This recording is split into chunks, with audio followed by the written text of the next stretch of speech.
Bismillahirrahmanirrahim. Assalamualaikum warahmatullahi wabarakatuh. Selamat pagi, karena video ini dibuat pagi hari. Selamat siang untuk kalian yang menontonnya siang hari, dan mungkin selamat malam bagi kalian yang menontonnya malam hari. Sesuai dengan pendapat atau keinginan dari kalian, supaya guru itu memberikan materi, jangan hanya memberikan tugas saja, maka pada kesempatan kali ini Bapak akan memberikan materi yang sudah kita pelajari dan belum kita pelajari. Jadi yang waktu di pondok kita belum sempat sampaikan materi ini, maka melalui video ini insya Allah Bapak akan menyampaikannya.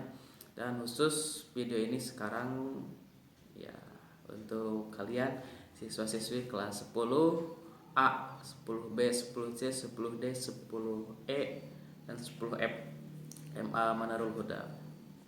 Nah, ingat sebelum kalian menonton video ini sampai selesai, jangan lupa ditekan tombol subscribe-nya, like, comment, and share supaya channel ini lebih baik lagi. Sip.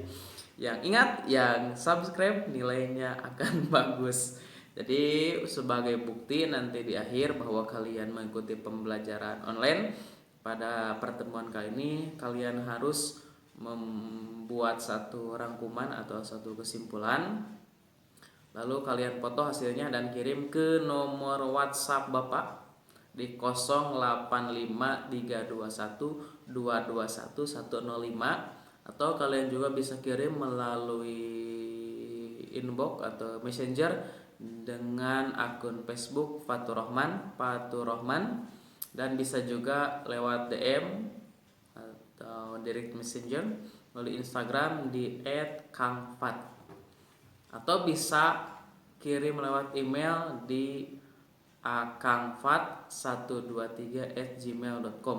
Asal jangan kirim melalui JDID atau Jen Express, karena itu terus lama nyampainya. Oke, sebelum kita lanjut, minum dulu. Video ini disponsori oleh air putih.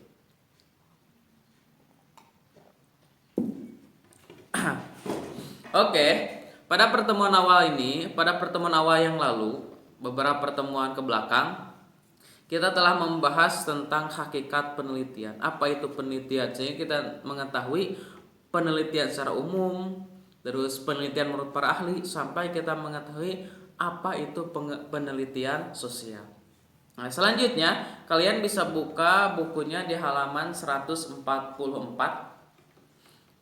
Nah, nomor 2, kita lanjut ke jenis-jenis penelitian. Jadi, penelitian itu dikelompokkan menurut tujuan, pendekatan, tingkat eksplanasi, dan analisis dan jenis data. Jadi di penelitian itu atau penelitian dikelompokkan ke dalam beberapa kelompok tadi. Yang pertama, penelitian menurut hasil yang diperoleh. Jadi ini penelitian berdasarkan hasilnya, berdasarkan hasil yang diperoleh dari penelitian tersebut. Maka berdasarkan hasil penelitian yang diperoleh, penelitian itu terbagi ke dalam dua bagian atau dua jenis. Pertama, ada yang disebut dengan penelitian terapan. Yang kedua, ada yang disebut dengan penelitian murni atau penelitian dasar. Apa itu penelitian murni? Oke, ada yang tahu? Yang tahu Bapak kasih apa? Oke. Penelitian murni. Jadi, yang disebut penelitian murni itu adalah penelitian yang diarahkan untuk mendapatkan informasi suatu masalah tanpa yang digunakan untuk memecahkan suatu masalah. Jadi yang disebut dengan terapan atau penelitian terapan, yang dimana penelitian tersebut hasilnya digunakan atau diterapkan untuk memecahkan suatu masalah. Nah, sekarang lagi corona yang membuat kita terpisah jarak dan waktu ya. Oke, sehingga kita tidak bisa bertatap muka. Maka dunia pendidikan melakukan penelitian bagaimana mengantisipasi masalah ini. Sedangkan kan pemerintah harus menghimbau untuk tidak berkerumun. Sedangkan kalau kita belajar ya pasti berkerumun kan? Tidak mungkin berdua saja ya. Karena kalau berdua itu bukan belajar, tapi berdua itu aku sama kamu. Oke. Jadi kalau belajar itu berkerumun, maka bagaimana belajar tanpa harus berkerumun? Maka pemerintah melakukan penelitian atau dinas pendidikan melakukan penelitian sehingga didapatlah suatu hasil bahwa pembelajarannya harus menggunakan metode daring atau metode online. Nah, lalu hasil dari penelitian diterapkan dalam dunia pendidikan di mana pada saat wabah virus corona ini pendidikan harus dilakukan dengan metode jarak jauh, yaitu dengan metode online. Nah, hasil penelitiannya akan diterapkan. Maka penelitian yang dilakukan tersebut itulah yang disebut dengan penelitian terapan, di mana hasilnya untuk diterapkan. Misalkan kalau kalian meneliti tentang kepribadian, tentang seorang yang kalian sukai, lalu kalian terapkan cara-caranya, cara-cara untuk mendapatkan dia dengan metode A, B, C, D, hasilnya A, B, C harus begini, maka itu disebut juga dengan metode penelitian atau penelitian terapan. Jadi hasil dari penelitian kalian itu diterapkan. Misalkan kalian mencari informasi tentang si A, si B, si C, si D dari apa saja, dari Facebook, dari temannya. Oh, didapat dia itu suka ini, lalu hasilnya kalian terapkan. Misalkan ya, si A sukanya yang manis-manis, suka coklat, dapat informasi seperti itu, lalu kalian terapkan mengasih dia coklat untuk mendapatkan hatinya. Nah, itu penelitiannya penelitian terapan. Ada juga yang kedua, berdasarkan hasil yang diperoleh itu adalah penelitian murni atau penelitian dasar. Jadi, penelitian ini hanya dilakukan untuk sekedar mengetahui suatu masalah, sekedar memahami masalah tanpa hasilnya untuk diterapkan. Jadi cuma murni itu jadi mengetahui, mencari sesuatu, mencari informasi itu murni untuk mendapatkan informasi tanpa ada unsur untuk menerapkan dalam kehidupan sehari-hari atau dalam memecahkan masalah. Itulah yang disebut dengan penelitian murni atau penelitian dasar. Jadi misalkan kalau dicontohkan pada kalian hanya sebatas mengetahui dia itu siapa, kesukaannya apa, sifatnya bagaimana, tanpa kalian menerapkan untuk mendapatkan dia. Hanya sekedar ingin tahu saja, hanya sekedar kepo saja. Nah, itulah yang disebut dengan penelitian murni. Jadi dua. Nah, berdasarkan hasil yang diperoleh, penelitian itu terbagi ke dalam terhadap dua bentuk. Ada terapan, ada murni. Di mana terapan hasilnya digunakan untuk memecahkan masalah. Dari hasil penelitian tersebut digunakan untuk memecahkan masalah. Yang kedua, penelitian murni, di mana penelitian itu hanya bersifat menggali, hanya bersifat mencari informasi tentang apa saja yang kita ingin ketahui, atau masalah-masalah yang ingin kita ketahui. Seperti kita melakukan penelitian tentang dampak corona hanya sebatas ingin mengetahui saja, tanpa ingin menerapkan. Nah, itu disebut dengan penelitian murni atau penelitian dasar. Kalau pemerintah melakukan survei, melakukan penelitian sekarang bagaimana tentang corona ini terhadap dampak ekonomi, sosial, budaya, pendidikan dan lain-lain, lalu hasilnya digunakan untuk mencari solusi bagaimana menghadapinya, maka itulah yang disebut dengan penelitian terapan. Kalau hasilnya tidak ingin digunakan sebagai bahan untuk memecahkan suatu masalah, nah itulah yang disebut dengan penelitian murni. Oke. Sampai situ paham? Sampai situ dulu paham? Ada yang mau ditanyakan? Ya, kalau mau tanyakan silakan WhatsApp ke Bapak. Oke, atau DM bisa juga. Atau mau video call boleh. Minum dulu karena haus.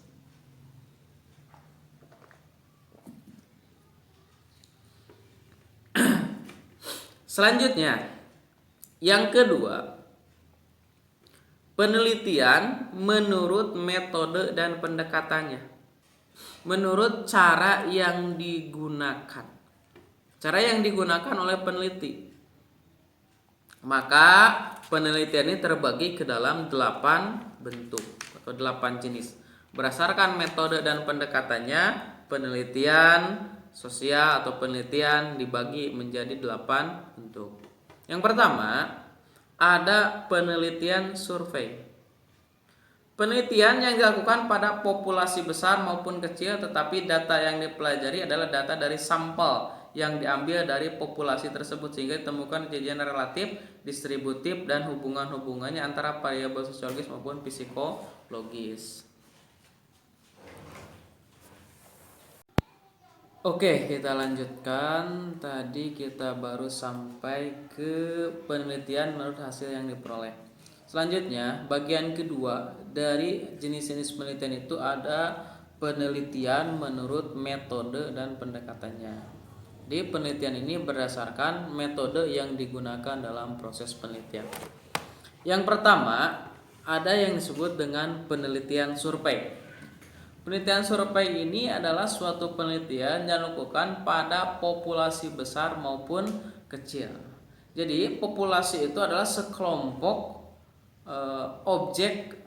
objek dari penelitian, mau besar ataupun kecil. Jadi kalau penelitiannya melihat dari objek, nah itu disebut dengan penelitian survei. Misalkan gini, penelitian survei itu.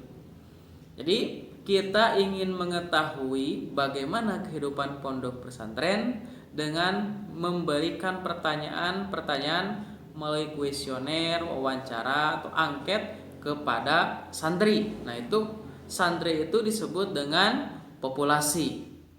Nah, mau banyak ataupun sedikit, nah berarti penelitiannya kalau bertanya untuk memecahkan masalahnya dengan bertanya kepada populasi atau kita sebut sebagai responden, nah itu disebut dengan penelitian survei.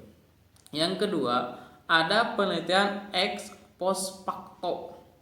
Nah, ini adalah suatu penelitian yang dilakukan untuk meneliti peristiwa yang telah terjadi, yang kemudian meruntut ke belakang untuk mengetahui faktor-faktor yang dapat menimbulkan kejadian tersebut.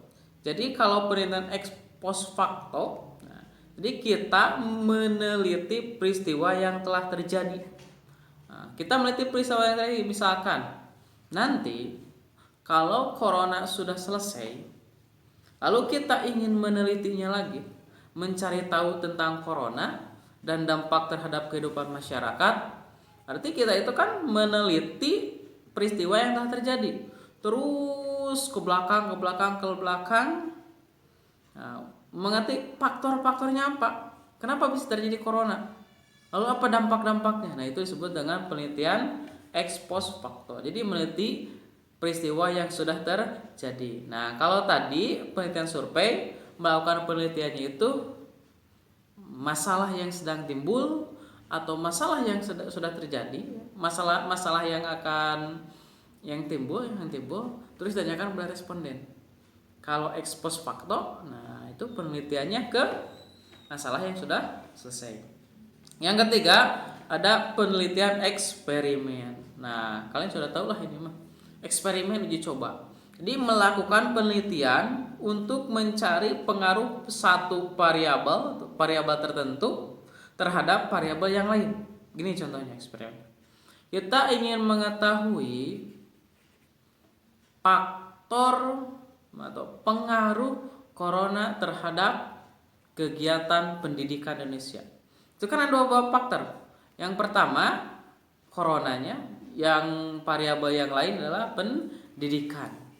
Jadi kita bereksperimen dengan menggunakan metode statistik untuk mengetahui sebesar mana pengaruh corona terhadap dunia pendidikan. Itu yang ketiga. Yang keempat, ada yang disebut dengan penelitian naturalistik, natural. Metode penelitian sering disebut dengan metode kualitatif, yaitu suatu metode penelitian yang digunakan untuk meneliti pada kondisi objek alami. Objeknya alami, berarti alami, ya bersifat nanti dirumuskannya dalam kata-kata, di mana yang menjadi instrumen kunci. Nah, jadi si objek tersebut menjadi instrumen kunci, seperti contohnya kita meneliti sesaji terhadap keberhasilan bisnis, kan? Terus pelet terhadap keberhasilan cinta. Nah, itu disebut naturalistik, natural, alami, alam berhubungan dengan alam. Ada yang kelima, policy research. Policy research yaitu penelitian yang dilakukan pada atau analisis terhadap masalah sosial yang mendasar sehingga temuan dapat direkomendasikan kepada pembuat keputusan untuk bertindak secara praktis. Ya. Inilah gampangnya, kalau policy research itu suatu penelitian yang dilakukan untuk menganalisis suatu keadaan. Nah, seperti sekarang itu bisa masuk kepada policy research. Jadi, dari hasil dari penelitian tersebut direkomendasikan kepada pengambil kebijakan. Di sini pengambil kebijakannya itu adalah pemerintah. Jadi dari penelitian ini dilaporkan, direkomendasikan kepada pemerintah sebagai pengambil kebijakan. Nah, seperti sekarang ada banyak atau para peneliti yang meneliti tentang dampak corona, penyebaran virus corona. Maka melaporkan kepada pemerintah, merekomendasikan kepada pemerintah supaya pemerintah bisa mengambil kebijakan. Nah, kebijakannya apa? Di lockdown, diam di rumah. Nah, itu hasil dari penelitian policy research. Yang keenam ada action research. Action. Nah, kalau ini penelitian bertujuan untuk mengembangkan metode kerja paling efisien. Nah, metode kerja ini biasanya penelitiannya masuknya ke ranah perusahaan, di mana tujuan penelitian tersebut untuk lebih action research. Action research itu adalah suatu penelitian yang bertujuan mengembangkan metode kerja supaya lebih efektif dan efisien. Sekarang kan tenaga manusia itu diganti dengan tenaga mesin. Itu hasil penelitian dari action research, di mana untuk meningkatkan hasil produksi. Yang ketujuh, penelitian evaluasi. Nah, penelitian ini bagian dari proses pembuatan putusan itu untuk membandingkan suatu kejadian, kegiatan dan produk dengan standar dan program yang telah ditetapkan. Jadi ini hampir sama. Jadi tindak lanjut dari policy research. Kalau policy research penelitiannya untuk direkomendasikan kepada pengambil keputusan. Nah, sebelum mengambil keputusan harus ada evaluasi. Ya, harus ada evaluasi. Membandingkan satu kejadian dengan kejadian lain. Misalkan corona, kita bandingkan dengan kejadian sebelumnya. Nah, itu evaluasi, mengevaluasi. Yang terakhir penelitian sejarah. Nah, berkenaan dengan analisis yang logis terhadap kejadian-kejadian yang berlangsung di masa lalu. Jadi kalau penelitian sejarah yaitu meneliti suatu kejadian yang berlangsung di masa lalu. Sumber datanya primer, itu berlangsung. Primer itu bisa dari orang yang terlibat langsung atau dari sumber-sumber dokumentasi. Misalkan kita ingin mengetahui tentang kejadian G30 SPKI. Contoh, gerakan 30 September Partai Komunis Indonesia. Nah, kita bisa menelitinya dengan mendatangi kepada orang-orang terlibat langsung. Ya, misalkan masih ada veteran yang hidup pada masa itu, menanyakan, atau pada dokumen-dokumen. Misalkan ada dokumen pemerintah, dokumen ada museumnya, ada catatan-catatannya. Nah, itu penelitian sejarah. Oke, yang ketiga, penelitian menurut tingkat eksplanasi. Apa itu eksplanasi? Eksplanasi itu tingkat penjelasan. Jadi penelitian ini dilihat dari penjelasan, tingkat penjelasannya. Terbagi ke dalam 3, ada penelitian deskriptif, penelitian komparatif, penelitian asosiatif atau hubungan. Deskriptif apa? Mendeskripsikan, menjelaskan. Kalau di sini penelitian dilakukan untuk mengetahui nilai-nilai variabel mandiri, baik satu variabel atau lebih independen tanpa membuat perbandingan atau penghubung dengan variabel lain. Jadi dia membanding, menjelaskan. Berbeda dengan yang kedua, penelitian komparatif. Itu suatu penelitian yang bersifat membandingkan. Misalkan membandingkan masalah A dengan masalah B. membandingkan masalah virus corona dengan virus SARS sebelumnya. Itu penelitiannya penelitian komparatif. Yang ketiga, penelitian asosiatif atau hubungan. Nah, ini untuk mengetahui sejauh mana hubungan antara dua variabel atau lebih. Nah, gini metode asosiatif. Contoh, kita ingin mengetahui pengaruh virus corona terhadap pendidikan Indonesia. Kita ingin mengetahui sejauh mana hubungan antara virus corona dengan dunia pendidikan Indonesia. Maka melakukan penelitian. Nah, itu di penelitiannya jenisnya masuk kepada asosiatif. Yang keempat, penelitian menurut tujuannya.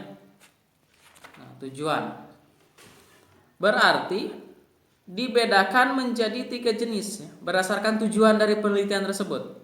Ada penelitian eksploratoris, yaitu dilakukan bila mana peneliti tidak familiar dengan masalah yang diteliti. Topik yang diteliti masih relatif baru dan literatur atau hasil penelitian yang membahas masalah tersebut masih langka. Nah, jadi penelitian eksploratoris itu melakukan suatu penelitian dengan tujuan mengungkapkan suatu masalah, membahas suatu masalah yang masih langka, jarang diperbincangkan. Misalkan apa yang jarang muncul di masyarakat. Nah, sekarang kan SARS, corona atau virus itu kan sudah sering. Tapi apa yang langka, yang masih beberapa orang atau beberapa penelitian yang lakukan. Maka untuk mengungkap menjelaskan lebih jelas tentang masalah tersebut, melakukan riset, nah itu disebut dengan penelitian eksploratoris. Jadi untuk mengungkap fakta-fakta masalah-masalah yang masih bersifat langka. Yang kedua, penelitian deskriptif. Nah, hampir sama dengan yang pertama. Jadi maksud untuk memberikan uraian mengenai suatu gejala sosial yang diteliti, menjelaskan. Nah, sekarang kita mau melakukan penelitian tentang corona, lalu menjelaskan apa itu corona. Dijelaskan dari hasil penelitian tersebut, maka deskriptif untuk menjelaskan, menguraikan suatu gejala sosial yang diteliti. Yang ketiga, ada penelitian eksploratoris ya. Oke, eksploratoris. Penelitian ini untuk menjawab apakah suatu gejala sosial tertentu berhubungan dengan gejala sosial yang lain. Jadi hampir sama dengan asosiatif. Jadi untuk mengukur sejauh mana hubungan dari satu gejala sosial dengan gejala sosial yang lain. Tujuannya untuk mengetahui sejauh mana antara masalah sosial yang satu dengan masalah sosial yang lain. Jadi ada 4 saja yang akan kita pelajari pada kesempatan kali ini. Yang pertama, penelitian berdasarkan hasil, penelitian berdasarkan metode, penelitian berdasarkan tingkat eksplanasi, dan penelitian menurut tujuannya. Oke? Kalau ada yang tidak kalian pahami atau kurang kalian pahami dari penjelasan tersebut, kalian bisa chat ke nomor Bapak 085321221105 dan menyebutkan nama, kelas, dan pertanyaan. Oke, untuk bukti tugas, untuk bukti kehadiran kalian pada hari ini untuk mengisi absen, maka kalian harus memberikan atau membuat kesimpulan, lalu dipoto, ya, dipoto kesimpulan tersebut lalu kirim. Oke, setelah dipoto kirimkan ke nomor Bapak. Lalu jangan lupa subscribe. Ini wajib ya. Foto kalau perlu foto bukti kalian subscribe channel Bapak. Oke. Paham kan?